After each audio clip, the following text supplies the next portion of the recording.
Hey, you're back. Thanks for tuning in.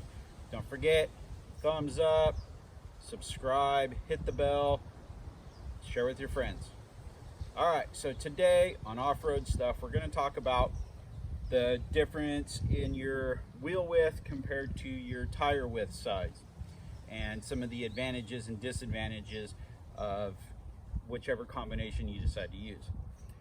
What I see commonly on the road are people with rims that match the printed width of their tires. And it would commonly make sense to do so. And in a lot of applications, especially if you're just driving around town, maybe some dirt roads, you just use your truck around the property or whatever, it's not a big deal. But what can happen when you get into, say, running a 12-inch wide wheel and a 12.5-inch wide tire, you could run into some problems when you have to air down. So to give an example, this is the combination that I run on my tracker here. What I have and what I've found, because where we live, we go out into the sand dunes a lot and we air down quite a bit. We'll run anywhere from 5 pounds up to about 10 is kind of the magic number that we found works really good depending on the size and weight combination or tire combination based on the weight of your vehicle. So anyways, give you an example right here. I have a very common BF Goodwrench all-terrain tire, which you see millions of them on the road every day. This tire is a 31 1050 15. So as most of you know, 31 is the measurement from the top to the bottom. The 1050 is the width of the tread, and the 15 is your wheel size or your rim size. So over here we have a 15-inch rim, which is a, let's see, it's printed on here 7-inch wide rim, which is the inside right here. You can see that. And on this one over here, it actually measures static is 7 inches.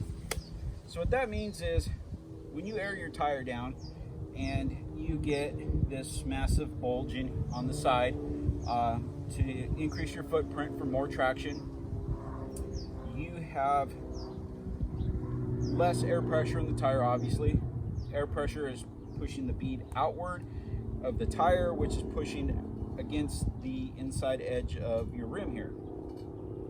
And then right here, kind of hard to see, there's these little bumps. These are actually the beads. When you refer to somebody rolling a tire off a bead, this is the actual bead that kind of holds this section of your tire onto your rim. So what can happen is when you're running down the road at 30, 40, 50, 60 PSI, whatever you run down the road, you have that much pressure pushing out on your tire. So it's constantly seating the inside edge of your tire to the outside edge of your rims. So when you air down, now you don't have as much, so that pressure is relaxed. And when you have the weight of your vehicle pushing down, this measurement right here, this width, it naturally wants to go back to that because you don't have any pressure pushing out. So in this case here, when I have 7, it measures 7 inches, this measures 7 inches. So it'll just sit on here with like no pressure. What happens when you run, say, a 1250 wide tire, which if I remember right, measures right about 10 inches, this distance here. And then you put them on a 12-inch wide wheel. Air down, put pressure. Now this right here wants to go back to that static number. And that's where you end up with problems. You start putting a side load, you have no pressure against this edge, and it just naturally wants to pop off. So with that being said, what I have found is by running basically roughly what I call a size smaller rim compared to the width of your tire, helps keep positive pressure, and you're less apt to roll a bead. Now there's a lot of things that play into that.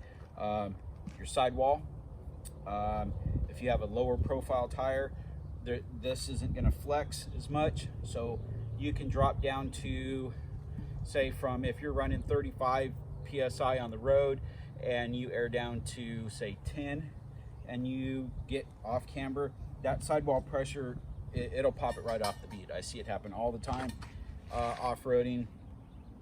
So the more sidewall you have and the more sidewall flex you have, the more give, the better traction you're going to get. So with that being said, I tend to run, like I said, this case here, these are a stock rim off a Dodge Ram Charger. They're 7 inches wide, 15 inches across the face, and these measure 7 inches. Eventually going to go to 33s, and on a 33 1250, if I remember right, I think this number across here is around 8.5 inches wide. So that'll give me increased pressure against my rims here, and I'm less apt to roll a bead running down to 5 psi. I've even had to go down to 3 before because of some situations we were in, trying to climb out of some sand dune bowls, and I've never rolled a bead in the close to 30-35 years that I've been four-wheeling, and I see more people with wider rims have problems keeping tires on the bead than I do with guys that are running a slightly narrower rim. So with that being said, I hope that helps you guys. Anybody have any questions, leave them in the comment box. Actually, I'd love to get some comments, questions.